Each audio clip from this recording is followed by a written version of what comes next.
কৃষককে অসম্মান করা মানে বাবাকে অপমান করা বলেছেন জামায়াত আমির ডাক্তার শফিকুর রহমান। কিশোরগঞ্জের ইটনা উপজেলার শিমুলবাগ দক্ষিণ হাটি এলাকায় জামায়াত সমর্থক শাহ আলমের পরিবারের সদস্যদের সঙ্গে সাক্ষাৎ ও স্মরণ সভায় তিনি কথা বলেন। এ সময় তিনি মরহুম শাহ আলমের পরিবারের দায়িত্ব নেয়ার ঘোষণা দেয়া এবং তা পালনের আশ্বাস দেন। তিনি আরও বলেন, সাধারণ মানুষকে সম্মান করা ইমানি দায়িত্ব।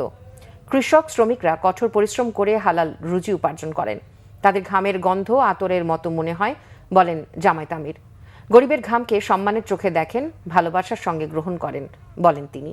গত ৮ ফেব্রুয়ারি ইটনা মিনি স্টেডিয়ামে আয়োজিত নির্বাচনী সমাবেশে যাওয়ার পথে হৃদযন্ত্রের ক্রিয়া বন্ধ হয়ে মারা যান জামায়াত সমর্থক শাহ আলম।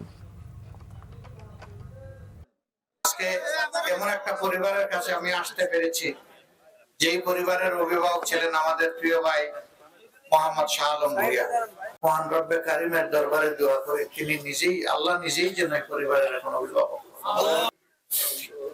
এই বড় মনের মানুষগুলোর কাছে আমার ছোট্ট একটা অনুরোধ থাকবে, আপনার অনেক বড় মনের মানুষ, এই পরিবারটাকে আপনারা স্নেহের চাদরে ঢেকে রাখবেন। আমি ইনশাল্লাহ আপনাদের সাথে আছি। এখন থেকে এখানে আসলে আমাকে আর মেহমান বলবেন না, যেহেতু আমি এই পরিবারের সদস্য হওয়ার সুযোগ পেয়েছি। আমি আপনাদের মতোই এক গ্রামবাসী।